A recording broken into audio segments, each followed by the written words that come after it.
Dear Boomers, today's quote comes from Baba Ram Dass. He was our spiritual teacher throughout the 1960s, and some of us even considered his book Be Here Now to be our Bible of the time. So the quote today is, I hang out with my guru in my heart. I love everything in the universe, and that's all I do all day long. And I figure that he probably wrote that after his stroke. He lived about, I believe, 17 years after a very major stroke. That we will not go into that right now, but I think it's an amazing story.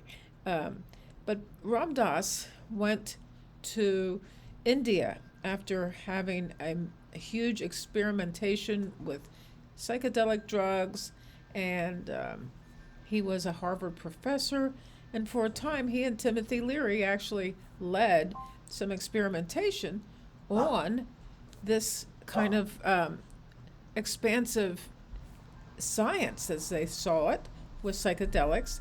But Ram Dass decided that psychedelics were not enough for him, or maybe he had gone too far in his experimentation and had hit a wall. So he went to India and he met his guru, Neem Karoli Baba, who is really was an enigma. He was the kind of, Ram Dass took LSD with him. He gave him a handful of pills, LSD pills. Neem Karoli Baba took the pills and didn't feel a thing. And that was probably Ram Dass's first indication that this was a very special guy. So he taught us, that would be Ram Dass, taught us how to access the infinite love within us all. And he really challenged us to think about, what does it mean to truly live in love? So we'll be unpacking the meaning of this today, and we can practice it in real time and open our hearts to the possibility of universal connection. So what would it feel like to live with an open heart, seeing every moment and every being as sacred? I hang out with my guru in my heart. Now, I just described his relationship with the guru. I think it goes much deeper than what I just said. But Neem Karoli Baba was known to all of the people in his surroundings. He could disappear and go. He could go two places at once, and sometimes three places at once. And he valued love. His guru, I think, his guru, Neem Karoli Baba's guru, was Jesus. So he did embody unconditional love. That would be Neem Karoli Baba, Maharaji they called him. And Ram Dass learned that the guru's presence wasn't just an external factor, but also was within his heart. So when Neem Karoli Baba actually passed on to the next life, all of the people who really worshipped him as their guru. Ram Dass brought a lot of these people from America to meet his guru, and Neem Karoli Baba became their guru too. It was almost like they had to realize that he was not outside of themselves. The guru lives in our heart. So the broader concept of a guru is not necessarily a person, although he was a person for a while before he passed on, but he represented the divine wisdom, love, and guidance that became everybody's guiding star, and many people have embraced Maharaji as their guru, as even to this day. So your guru might be a spiritual teacher, your higher self, even the wisdom of nature, or Jesus or Krishna or any of the great saints of this world. So how would this look in your daily life? You have to turn inward for answers and guidance and strength. You carry a sense of gratitude for the wisdom that guides us in every moment of every day. You use these principles of a higher guidance system to give you the strength that you need to face some of life's greatest challenges. And how can we possibly love everything? So that's a very huge statement. Loving everything includes not only beauty and joy, but also the challenges and the losses and the imperfections of life. So there's one example of Neem Karoli Baba telling Ram Dass that everything is perfect and to love everyone. And in fact, they make a hat that says love everyone. That would be love, serve, and remember. They have a store, and I have a hat that says love everyone. And that's a very difficult challenge to live up to, but I think Ram Dass had just gone into a village where everybody was starving and everything. This is in India, where, and of course, the people of India, even though they had great poverty, were very, very loving, and they were not upset about what we would perceive here in the West as being a lack. So, loving everything and everyone is not just the beauty and the joy outside of yourself, but you have to love yourself and love all the people, and including some of the political figures that we've been fighting against all of our lives. We have to love them too. We can love a rainy day like we would love a sunny day. We can find compassion for people who challenge us. Ram Dass, as I just described, after many years of lecturing about his journey to India, had a stroke. And it was a stroke where that, it's a stroke that left him lying on the floor for hours. And as we now know, to really treat a stroke, we need to get a person into the doctors in a 90-minute period. But in those days, I don't think that was as well known as it is now. His stroke taught him to love his circumstances, to love his circumstances, even as he faced tremendous physical and emotional pain.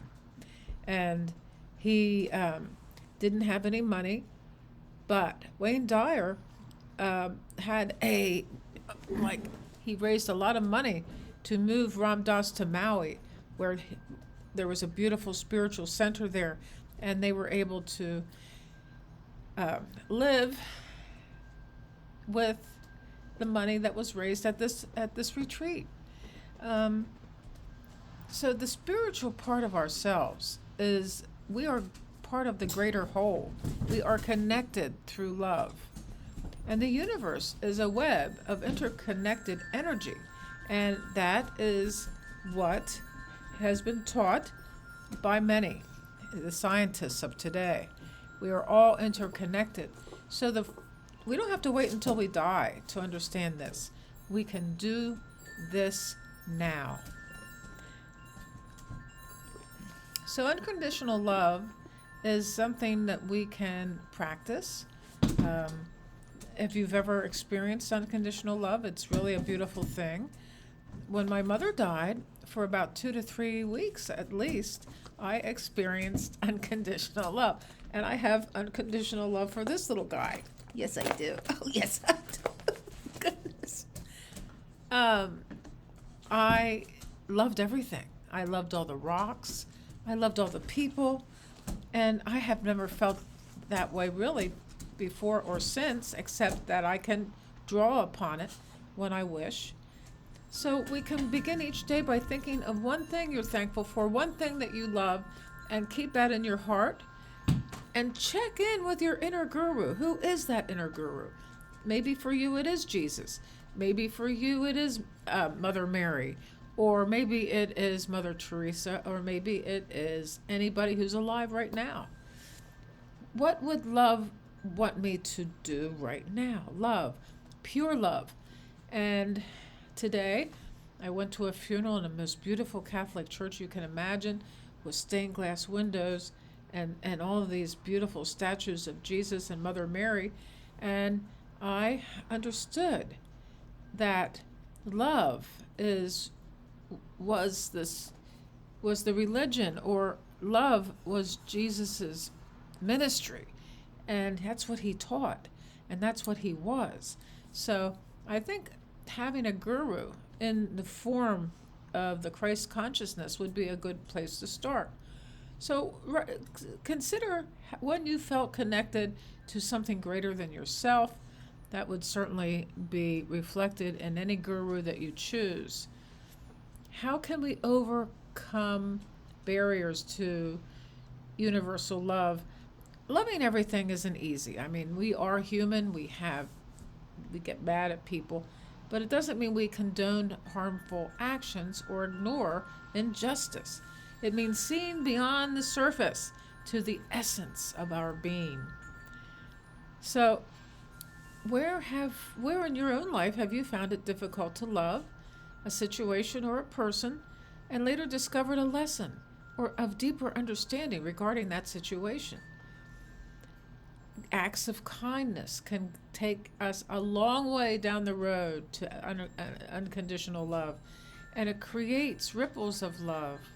And in fact, as I might have mentioned in a recent video, that if you do one act of love, that supersedes anything else that you might do, all the money you might give, or all the people you might feed. Love is the answer. And Ram Dass was huge on service. He had all kinds of different, you might say, nonprofits or something, where they eradicated smallpox in India with this act of service as being their guide. They helped people get cataract surgery for pennies in India, because that was a huge problem with blindness. And he supported the dying people. He had, as he became closer and closer to his own death, he wanted people to understand that death is not an enemy.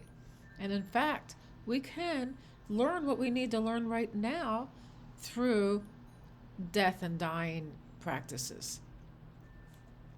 And service is one of the most profound ways to express love for the universe. So, when have you felt a deep sense of universal love? I'm sure it's not that hard to bring it up and to remember. It's almost like a dream. And lots of times these experiences of universal love do feel like a dream. And there's nothing like that. When have we felt most connected to the universe, and how can you nurture that feeling in your daily life? And as soon as you feel your mood dropping, bring it back up and realize that we are all love. That's all we are. And it's hard to believe that our bodies are a vehicle for love too. So, the guru lives in your heart, guiding you to wisdom and to grace and peace. Loving everything in the universe is a practice and a choice to see the sacred in all things. And this is something that is very powerful this time of year with the solstice, with the lights. I have lights in my living room. I think they're flashing in the window. The light that the longest night of the year is upon us, and then we continuously are looking at light through the holiday lights, through the lights that people put outside their homes, and the light is supposed to be our guidance as we go through this season that can be very, very difficult for people. There will be a video that shows up right here. Take a look at it, and please subscribe